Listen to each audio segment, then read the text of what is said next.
Pour ceux qui ne me suivent pas encore et qui n'ont jamais regardé mes vidéos, je tiens à préciser que je suis atteinte du SOPK depuis mes 14 ans. Forcément, j'ai été atteinte avant, mais les symptômes ont commencé à persister à partir de mes 14 ans. J'ai été diagnostiquée seulement cette année, donc ça fait 7 ans d'errance médicale. Donc maintenant, je vais vous partager ma routine de compléments alimentaires pour lutter contre le SOPK.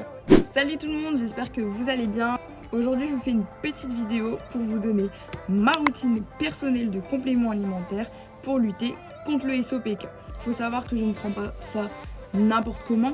Je me suis renseignée via des études scientifiques avec ma gynécologue et aussi mon endocrinologue ainsi que mon médecin traitant. C'est vraiment essentiel de savoir ce que vous mettez dans votre corps, surtout quand vous êtes atteinte d'un syndrome des ovaires polykystiques ou de quelconque maladie qui soit. Pour lutter contre le SOPK qui a été étudié par de nombreuses études scientifiques, c'est l'inositol, mais pas n'importe lequel, le myo-inositol et le déchiroinositol. Tout simplement le duo le plus recommandé contre le SOPK. Il aide à réguler le sucre dans le sang, il aide à améliorer la sensibilité à l'insuline et il peut favoriser l'ovulation. Donc 3 points clés quand on est atteinte du SOPK. L'acide folique, donc bien évidemment la forme active de l'acide folique qui est enrichi en vitamine B9. Alors, il faut savoir que ce complément alimentaire, il est essentiel pour la santé hormonale et surtout pour la fertilité, donc pour la grossesse et aussi pour la fatigue.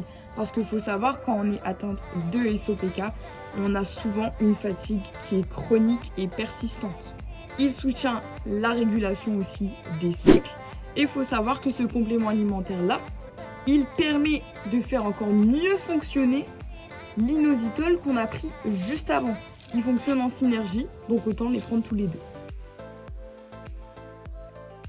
Je mettrai tous les deux dans la même case, parce qu'en fait, ils fonctionnent en synergie. Donc je mettrai le chromium picolinate et je mettrai également la berberine. Il faut savoir qu'ils vont réguler les fringales, les envies sucrées, et en fait, ils vont être surtout intéressants si vous êtes une femme qui est atteinte du SOPK avec une insulinorésistance. C'est pas forcément le cas de toutes les femmes atteintes du SOPK, mais si c'est votre cas, ça peut être très intéressant. Le fer bisglycinate. Pourquoi bisglycinate? Parce qu'il est déjà mieux absorbé par le corps, alors que si c'est du sulfate ferreux desséché, soit votre corps va pas très bien l'absorber, soit vous allez avoir des problèmes de constipation, ce qui n'est pas forcément optimal parce qu'on a déjà des problèmes de transit quand on est atteinte du SOPK. Donc je vous recommanderais le fer bisglycinate. Il faut savoir que le fer aide à lutter contre la fatigue et aussi les anémies, ce qui est mon cas parce qu'en fait avec mon SOPK je perds vraiment beaucoup de sang. Ce n'est pas des règles parce que je n'ai plus mes règles depuis mes 14 ans. Ce sont simplement des petites hémorragies parce que mon endomètre a des micro-lésions à force de gonfler au niveau de mes ovaires et aussi à cause des changements hormonaux, à cause des différentes pilules que j'ai pu essayer. Donc ça m'arrive souvent de faire des anémies, donc je me supplémente en fer. Si vous n'êtes pas en carence, ça servira à rien. Enfin, ça peut servir, mais ce ne sera pas forcément essentiel pour vous. Donc, pensez à bien faire une prise de sang. La vitamine D3, K2, cholécalciférol. What? Alors, pourquoi cette forme? Parce que déjà, elle est mieux absorbée par le corps. La vitamine K2 permet de mieux utiliser la vitamine D et aussi le calcium. Donc c'est vraiment essentiel pour les femmes qui sont atteintes de SOPK parce qu'elles sont très souvent carencées. Déjà de base, une personne qui habite dans le nord de la France va souvent être carencée, ce qui est déjà mon cas. Et en plus de ça, je suis atteinte du SOPK. Donc autant me supplémenter. Il faut savoir que la vitamine D3K2, elle est essentielle pour les hormones, le système immunitaire ainsi que la fertilité. Les probiotiques. Pourquoi les probiotiques? Parce que tout simplement, ils permettent de réguler la flore intestinale le microbiote, ils aident à réduire du coup en fait l'inflammation, la digestion est mieux faite. Donc c'est souvent recommandé en cas de SOPK, surtout pour les femmes qui ont un transit très fainéant et qui ont des ballonnements, tous ces petits désagréments. Le zinc picolinate. Alors pourquoi picolinate? Parce que tout simplement il va être encore plus assimilable par le corps que pour le zinc bisglycinate. C'est encore plus intéressant lorsque vous êtes atteinte de SOPK. Au niveau du dosage, vaudrait mieux que ce soit au-dessus de 30 mg.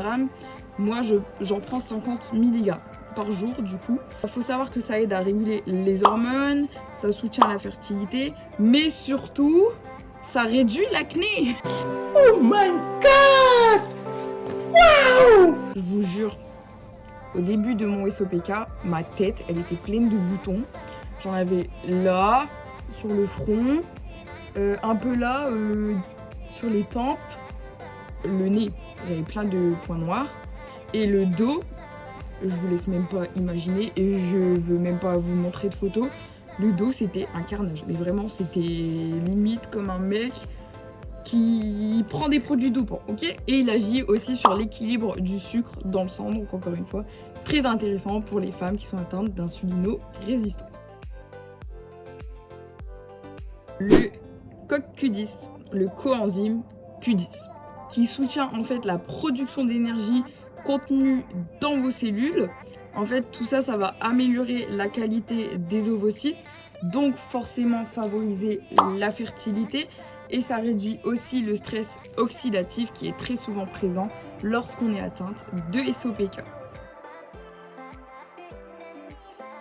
Alors, pourquoi le magnésium bisglycinate? Alors tout simplement parce qu'il va aider à calmer le stress, à améliorer le sommeil, à soutenir l'équilibre hormonal, et il joue aussi un rôle essentiel dans la régulation des pics de glycémie, donc du sucre dans le sang.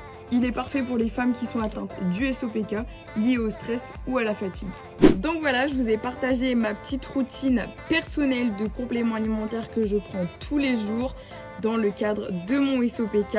Après, j'en prends d'autres parce que je suis aussi coach sportive et athlète professionnelle et juge de bodybuilding. Donc, il faut savoir que j'ai un vaste panel de compléments alimentaires. Mais du coup, ceux-ci, c'est ceux que j'utilise principalement dans le cadre de mon SOPK. Donc, si jamais vous avez besoin, je vous ai mis mon contact professionnel en description. Et je vous ai aussi mis toutes les études scientifiques et tout ce qui peut vous intéresser concernant tous ces compléments alimentaires. En tout cas, j'espère que cette vidéo vous aura plu, qu'elle vous aura aidé davantage. Je vous fais des gros bisous et je vous dis à la semaine prochaine pour une nouvelle vidéo. Salut!